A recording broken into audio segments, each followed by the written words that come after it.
নিতাই, তুমি একটু ডান দিকের জমিগুলোর দিকে তাকিয়ে দেখো। আমাদের মাথার ঘাম পায়ে ফেলে বোনা সব কচি ধান আজকে কেমন জলের নিচে তলিয়ে গেছে। গোপালদা, সকাল থেকে পুরো মাঠ ঘুরে আমিও তো এই একই সর্বনাশের চিত্র দেখছি। পুরো গ্রামের সব কৃষকের কপালই আজকে চিন্তার ভাঁজ পড়েছে। এই ধানের উপর ভিত্তি করেই তো আমাদের পুরো বছরের সংসারের ডাল ভাতের সংস্থান তৈরি হওয়ার কথা ছিল নিতাই। এখন কি যে হবে বুঝতে পারছি না। তুমি এত বেশি ভেঙে পড়ো না গোপালদা। এই প্রাকৃতিক দুর্যোগের মুখোমুখি তো তুমি শুধু একলা হওনি, আমাদের পুরো গ্রামের মানুষ এই কষ্টে ভাগিদার। হ্যাঁ ভাই, তবে ঘরে তো আমাদের চালের মজুদও খুব বেশি বেশি দিনের নেই। এই অবস্থায় হাত গুটিয়ে বসে থাকলে তো আর পেট চলবে না। চলো আমরা দুজনে মিলে ওদিকের বড় খালের মুখের দিকে একটু এগিয়ে দেখি, ওখান থেকে কোনোভাবে জমিতে জমে থাকা জল নামানোর রাস্তা করা যায় কিনা। ঠিক বলেছ, কাদা একটু বেশি হলেও কষ্ট করে আমাদের ওই বাঁধের কোনটা পরীক্ষা করে দেখতেই হবে। কোথাও না কোথাও তো একটা উপায় মিলবে। তুই সাবধানে আল ধরে পা ফেলে চলো গোপালদা, চারপাশটা বড্ড পিচ্ছিল হয়ে গেছে, যে কোনো সময় পা হড়কে জলের মধ্যে পড়ে যাবার ভয় আছে। আমার এই পায়ের নিচে মাটির জোর এখনো আছে নিতাই। আমরা দুজনে একসাথে থাকলে যে কোনো কঠিন পরিস্থিতিও ঠিকঠাক সামলে নিতে পারবো। ওগো, আমি দুপুরের ঘর, কাঠের বাক্স আর চালের তলাটা খুব ভালো করে হাত দিয়ে খুঁজে পেতে দেখে এলাম। আমাদের কিন্তু আর বেশি চাল নেই। সাবিত্রী, মাঠের যে অবস্থা দেখলাম গো, তাতে এই মরশুমে নতুন ধান ঘরে তোলা বড্ড কঠিন হবে। আমাদের এখন থেকেই খুব মেপে খরচ করতে হবে। কাপড়ের হাটে যাওয়ার জন্য তুমি যে সামান্য কিছু টাকা আলাদা করে জমিয়ে রেখেছিলে, আপাতত সেই বাড়তি খরচটা পুরোপুরি বন্ধ রাখলে কেমন হয়? তুমি একদম বুদ্ধিমতীর মতো কথা বলেছ সাবিত্রী। এই কষ্টের দিনে নতুন জামা কাপড় না হলেও চলবে, কিন্তু ঘরের সবার দুবেলার অন্নের জোগাড় তো রাখতেই হবে। ঘরের এই টানাপোড়েন দেখে তুমি নিজের মনের ভেতরের ধৈর্যটা কোনোভাবেই হারিও না। শুনছো, সুদিন যেমন গেছে, এই দুর্দিনও আমরা ঠিক পার করব। তোমার এই মুখের সাহসের কথাগুলো শুনলে আমার মনের ভেতরের সব ক্লান্তি আর বাইরের মাঠের দুশ্চিন্তা এক নিমেষে উধাও হয়ে যায় সাবিত্রী। আমি তো সব সময় তোমার পাশে ছায়ার মতো আছি। আজ রাত থেকে আমি রান্নার চালের পরিমাপটা একটু কমিয়ে দেওয়ার ব্যবস্থা করছি। নিজের সুখ বিসর্জন দিয়ে তুমি যেভাবে এই ছোট সংসারটাকে আগলে রাখো, তার কোনো বিকল্প এই পুরো দুনিয়ায় কোথাও খুঁজে মেলা ভার। এখনো সব মিছে প্রশংসা বন্ধ করো তো। আকাশটা আবার কেমন মেঘলা হয়ে আসছে। তুমি বরং বারান্দার কোণে রাখা শুকনো লাকড়িগুলো ঘরের ভেতর তুলে রাখো। হ্যাঁ রে সই, তুমি ওদিকের রাস্তা দিয়ে ধীর পায়ে কোথায় চলছিলে? অনেকদিন পর আজ তোমার মুখখানা এত কাছ থেকে দেখতে পেলাম। সই, ঘরে মনটা বড্ড ছটফট করছিল রে, তাই ভাবলাম সকালের দিকে একটু বের হয়ে তোমার ওই উঠানের ওদিক থেকে ঘুরে আসি। তুমি খুব ভালো সময় আমার এই ঘরে এসেছো সই। এই দেখো, আমার পেছনের বাগানের মাচায় কত সুন্দর বড় বড় লাউ আর তাজা ডাঁটা শাক হয়েছে। এই দুর্যোগের দিনেও তোমার হাতের ছোঁয়ায় মাচার গাছগুলো কেমন সতেজ হয়ে ফলেছে রে সই। আমাদের তো মাঠের সব ফসলই জলের তলায় তলিয়ে গেল। মাঠের ফসল নষ্ট হলেও আমাদের মনের জোর তো আর নষ্ট হয়নি। আমি বটি দিয়ে কেটে তোমাকে তাজা লাউ আর শাক দিচ্ছি। না না সই, তোমার ঘরের ব্যবহারের জিনিস আমি এভাবে হাত পেতে নেব না। আমার খুব সংকোচ হচ্ছে। তুমি এগুলো নিজের রান্নার জন্যই রাখো। তুমি আমার সাথে এমন পরভাব দেখাচ্ছ কেন সই? আমরা প্রতিবেশী। বিপদের দিনে একে অপরের জিনিস ভাগ করে না নিলে এই মানুষ জন্মের কি সার্থকতা আছে? তোমার এই উদার মনের কথা শুনলে আমার বুকের ভেতরে সব কষ্ট হালকা হয়ে যায়। গ্রামের অন্য পরিবারগুলোও বিপদে আছে।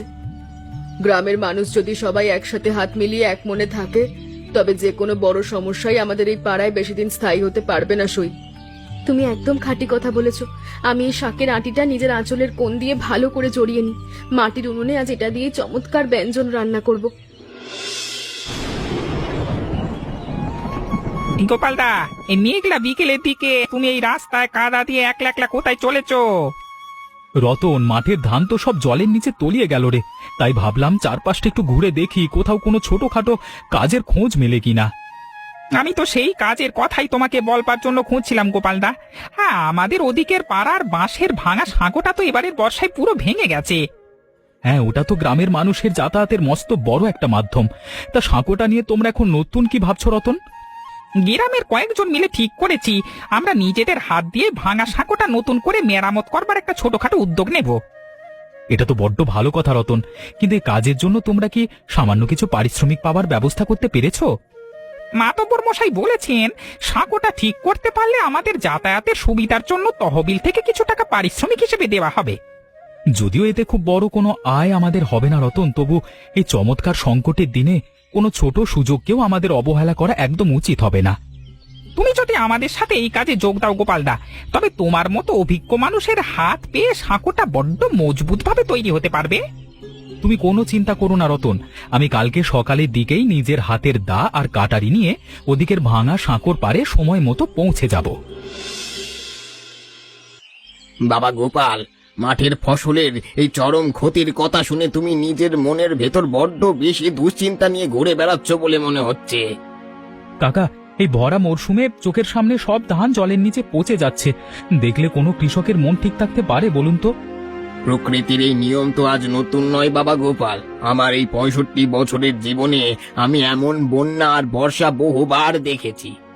আপনি যখন আপনার জীবনের সেই পুরনো দিনের কষ্টের মুখোমুখি হতেন কাকা, তখন আপনারা কিভাবে ঘর সংসার সামাল দিতেন? তখন আমরা প্রকৃতির সাথে অহেতুক লড়াই করতে যেতাম না বাবা, বরং নিজেদের মনের জোর শক্ত রেখে ধৈর্য ধরে উপযুক্ত সময়ের অপেক্ষা করতাম। কিন্তু কাকা, ঘরে যখন চালের মজুদ ফুরিয়ে আসে, তখন কি শুধু মনের জোর দিয়ে এই খিদের জ্বালা মেটানো সম্ভব হয়? কষ্টের সময়ে মানসিক শক্তিটাই হলো মানুষের আসল মূল ধন বাবা। মন যদি একবার ভেঙে যায়, তবে শরীরও কাজের ক্ষমতা পুরোপুরি হারিয়ে ফেলে। আপনার এই অভিজ্ঞতার কথাগুলো শুনলে আমার বুকের ভেতরে জমে থাকা সব ভয় আর হতাশা কেমন যেন এক নিমেষে হালকা হয়ে যায় কাকা। কোনো না কোনো পথ ঠিকই বের করে দেবেন বাবা গোপাল। তুমি শুধু নিজের ভেতরের এই সততা আর কর্মক্ষমতা সব সময় অটুট রেখো। গোপালদা, সাঁকোর এই মাঝখানের খুঁটিটা তো জলের তোরে একদম গোড়া থেকে আলগা হয়ে একপাশে হেলে পড়েছে রে ভাই। শ্যামল, তুমি আর রতন মিলে ওদিকের জঙ্গল থেকে দুটো মস্ত বড় বাঁশ কেটে নিয়ে এসো, ওটা দিয়ে আমাদের এই গোড়াটা ভালো করে বাঁধতে হবে। গোপালদা, আমি দাঁড়িয়ে এক্ষুনি যাচ্ছি, কিন্তু এই জলের যে তীব্র স্রোত, তাতে খুঁটিটা মাটির গভীরে পোঁতা বড্ড কঠিন কাজ হবে। তোমরা দুজনে যদি ওপর থেকে বাঁশটা শক্ত করে ধরে রাখো রতন, তবে আমি নিজেই খালের ঠান্ডা জলে নেমে খুঁটিটা মাটিতে গেঁথে দেব। না না গোপালদা, এই তীব্র স্রোতের জলের মধ্যে তোমার একলা নামার কোনো প্রয়োজন নেই। আমরা সবাই মিলে একসাথে হাত লাগাবো। হ্যাঁ গোপালদা, শ্যামল তো একদম ঠিক কথা বলেছে। গ্রামের এই কাজের দায়িত্ব তো শুধু তোমার একার নয়, আমাদের সবার সমান ভাগ আছে। তোমাদের এই একতা আর মুখের সুন্দর কথাগুলো শুনলে আমার শরীরের ভেতরের কাজের শক্তি যেন এক ধাক্কায় দ্বিগুণ হয়ে যায় ভাই। কাজের মাঝখানে একটু হাসি আনন্দ না থাকলে কি আর এত বড় সাঁকো মেরামত করা যায় গোপালদা? চলো এবার দড়িটা শক্ত করে টানি। বৌদি, ঘরের ভেতরে কি গোপালটা আছে? আমি ওদিকের মাঠ থেকে আসবার সময় তোমাদের এই উঠানের দিকে একবার খোঁজ নিতে এলাম। ঠাকুরপো, ও তো সকালের দিকে সেই রতনের সাথে ভাঙা সাঁকো মেরামত করার কাজে ওদিকে নদীর পাড়ের দিকে গেছে গো। তাহলে খুব ভালো হয়েছে বৌদি, আমি আমার নিজের বাগান থেকে কিছু তাজা মিষ্টি কুমড়ো আর আটি বড় ডাঁটা শাক নিয়ে এলাম। না না ঠাকুরপো, এই কষ্টের দিনে তোমাদের নিজেদের ঘরের খাবারের জিনিস আমি এভাবে হাত পেতে নেব না। তুমি আমার সাথে এমন বড় ভাব দেখাচ্ছ কেন বৌদি? এইটা কোনো দয়া বা সাহায্য নয়, প্রতিবেশী দুঃখের দিনে পাশে দাঁড়ানো আমাদের দায়িত্ব। তোমার এই উদার মনের কথা শুনলে আমার মনটা খুব হালকা হয় গো। আমাদের ঘরেও চাল শেষ। গ্রামের এই চরম সংকটের দিনে আমরা যদি একে অপরের দিকে না তাকাই, তবে মানুষ জন্মের কি সার্থকতা আছে বলো তো? তুমি একদম খাঁটি কথা বলেছো ঠাকুরপো। আমি এই শাকের আটিটা আঁচলের কোণ দিয়ে ভালো করে জড়িয়ে নি, আজ এটাই রাঁধবো। সংসারের অভাব অনটন আসতে পারে বৌদি, কিন্তু আমাদের মনের ভেতরের এই পারস্পরিক নির্ভরশীলতার সুন্দর দিকটি সবসময় অটুট রাখা যায়। হ্যাঁ ঠাকুরপো, তুমি এখন বারান্দার ছায়া একটু বসো, আমি ওদিক থেকে তোমার জন্য এক ঘটি ঠান্ডা জল নিয়ে আসি।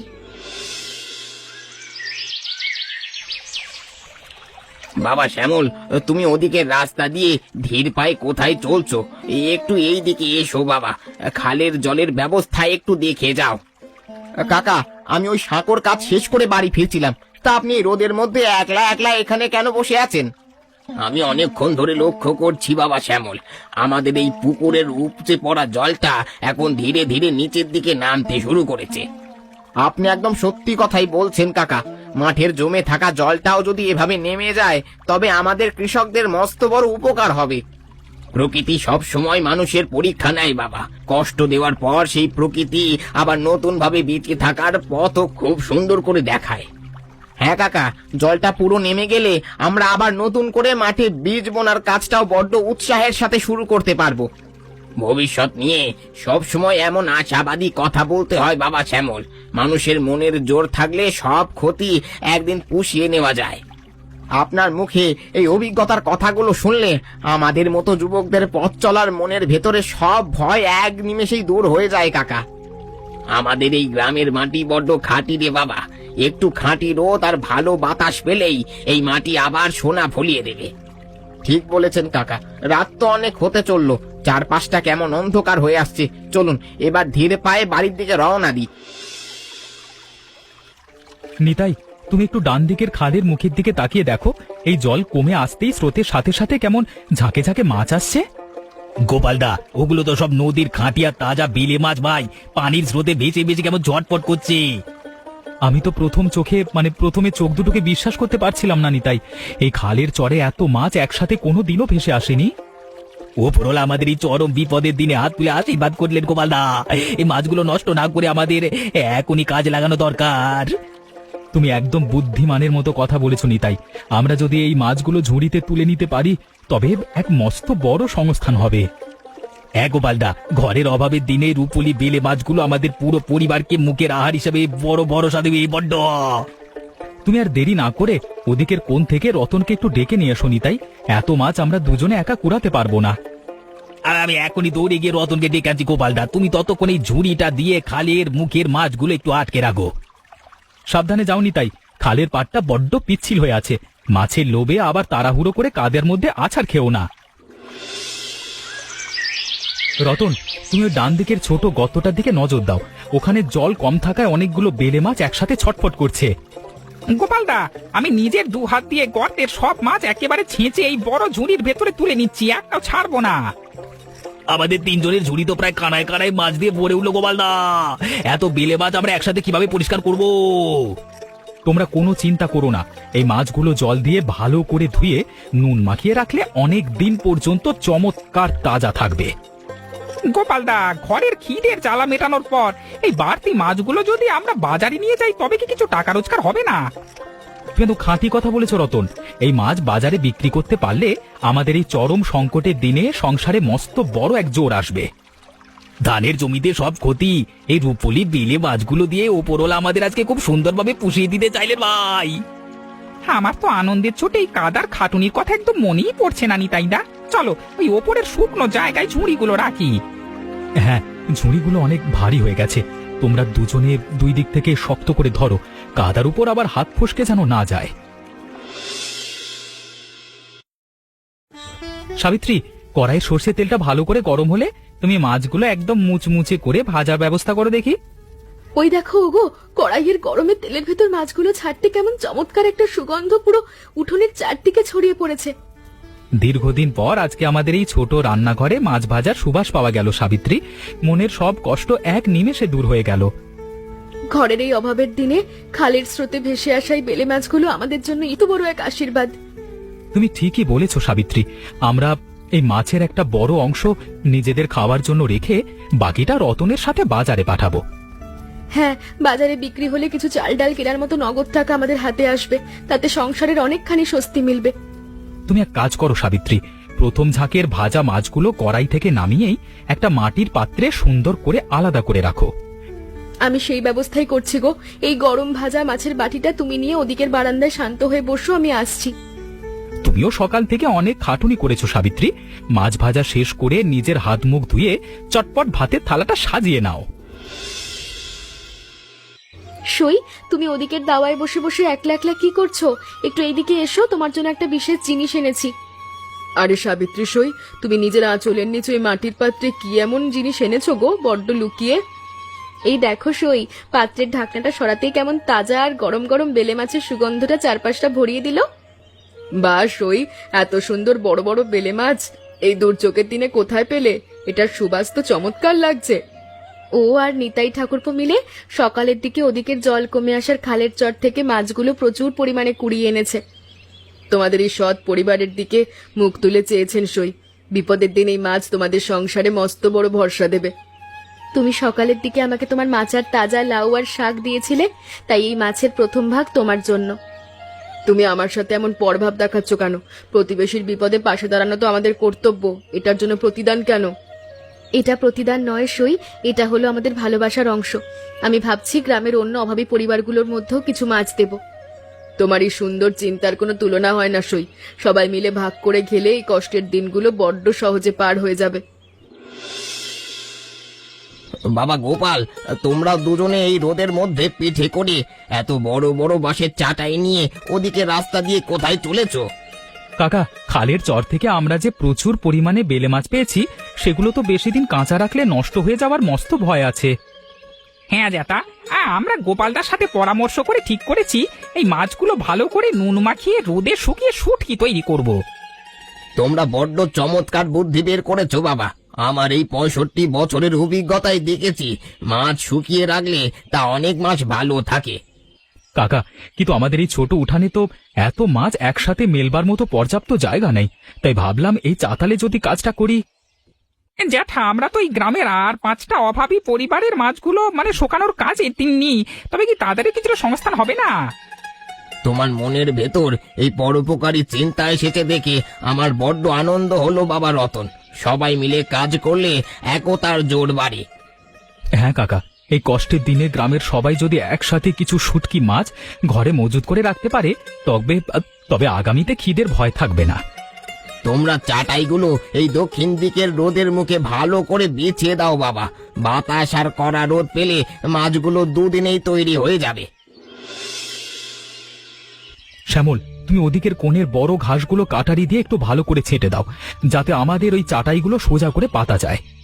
গোপালদা, আমি এইদিকে সব জঙ্গল পরিষ্কার করে দিয়েছি, তাই তীব্র রোদের মধ্যে মাছ শুকানোর ওই উদ্যোগটা কিন্তু বড্ড ভালো হয়েছে।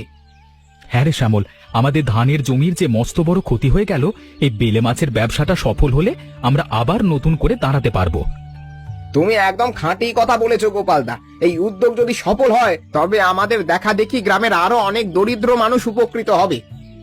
আমি আসলে ভাবছিলাম শ্যামল, এই শুটকি মাছগুলো যদি ভালো করে তৈরি হয়, তবে শহরের বড় হাটে পাঠিয়ে আমরা ভালো দাম পেতে পারি। শহরের হাটে এই নদীর তাজা বেলে মাছের শুটকির বড্ড মস্ত চাহিদা থাকে গোপালদা। আমাদের এই কষ্ট কোনোদিন বৃথা যাবে না। কষ্টের পরেই তো সুখ আসে শ্যামল। ওপরওয়ালা আমাদের ধানের ফসল কেড়ে নিলেও এই খালের মাছ দিয়ে আবার নতুন পথ দেখাবেন। তোমার মতো পরিশ্রমী আর সৎ মানুষ এই গ্রামের প্রধান ভরসা গোপালদা। তোমার দেখানো পথ ধরে চললে আমাদের কোনো ভয় নেই। ওসব মিছে প্রশংসা রাখো তো শ্যামল, তুমি বরং ওদিকের কোণ থেকে বাঁশের খুঁটোগুলো এনে এই চাদরটা দিয়ে একটা চমৎকার ছাওয়া করো। রতন, তুমি ওদিকের খাল মানে খোলা মাঠটার দিকে একবার তাকিয়ে দেখো। গ্রামের কত মানুষ আজকে স্বতঃস্ফূর্তভাবে মাছকে শোকানোর কাজে যোগ দিয়েছে। হ্যাঁ নিতাইদা, যার ঘরে যা সামর্থ্য আছে, কেউ কুলা, কেউ ডালি, আবার কেউ বা নিজের ঘরের বাড়তি নুন নিয়ে হাসি মুখে এগিয়ে এসেছে। ঠাকুরপো, সকালের দিকে সাবিত্রী সই যখন আমাকে এই মাছের ভাগ দিতে এলো, তখনই আমি বুঝেছিলাম আমাদের পাড়ায় নতুন উদ্যম ফিরবে। বৌদি ঠিকই বলেছেন, এই চরম সংকটের দিনে ঘরের কোণে বসে শুধু চোখের জল না ফেলে সবাই মিলে একসাথে লড়া কোয়াটাই আসল কথা। গোপালদার এই একটা চমৎকার বুদ্ধির কারণে আজকে আমাদের পুরো গ্রামের অলস আর বিষণ্ণ পরিবেশটা কেমন একটা মানে এক নিমেষে আনন্দমুখর হয়ে উঠলো। সংসারে অভাব অনটন তো আসতেই পারে ঠাকুরপো, কিন্তু মানুষের মনের ভিতরের এই পারস্পরিক মিলটা থাকলে সব দুঃখ জয় করা যায়। হ্যাঁ বৌদি, এই রূপালী বেলে মাছগুলো আমাদের শুধু পেটের আহার দেয়নি, আমাদের ভেঙে যাওয়া মনের ভেতরে নতুন আশার আলো জ্বেলেছে। চলো নিতাইদা, ওদিকের চাটাইতে বাতাস লেগে মাছগুলো আবার উল্টে গেছে কিনা আমরা দুজনে গিয়ে একটু ভালো করে তদারকি করে আসি। কাকা, ধানের জমির যে মস্ত বড় ক্ষতি আমাদের হয়েছিল তা তো পুরোপুরি পুষিয়ে ওঠেনি, তবে এই বেলে মাছের শুটকি আমাদের মস্ত স্বস্তি দিল। কাকাবাবু, ও আর রতন মিলে গত হাটে যে শুটকি মাছগুলো বিক্রি করে এলো, তা দিয়ে আমাদের ঘরের পুরো মাসের চাল ডাল কেনা হয়ে গেছে। আমরা যদি চরম সংকটের দিনে গ্রামের সব মানুষকে একসাথে পাশে না পেতাম কাকা, তবে এই মস্ত বড় কাজ কোনো দিনই সফল হতো না। ওগো, গ্রামের মানুষগুলোর এই নিঃস্বার্থ ভালোবাসার সহযোগিতার কথা মনে পড়লে আমার চোখ দুটো কৃতজ্ঞতায় ভিজে আসে। সংসারে এই একতার জোরটাই হলো আসল মূলধন বাবা গোপাল। টাকা পয়সা আজ আছে কাল নেই, কিন্তু এই আন্তরিকতা সব সময় থেকে যায়। আপনি একদম খাঁটি কথা বলেছেন কাকা। আমাদের এই ছোট গ্রামের মানুষের ভেতরের এই মিলের আদর্শ আমি নিজের জীবনে সারা জীবন ধরে রাখবো।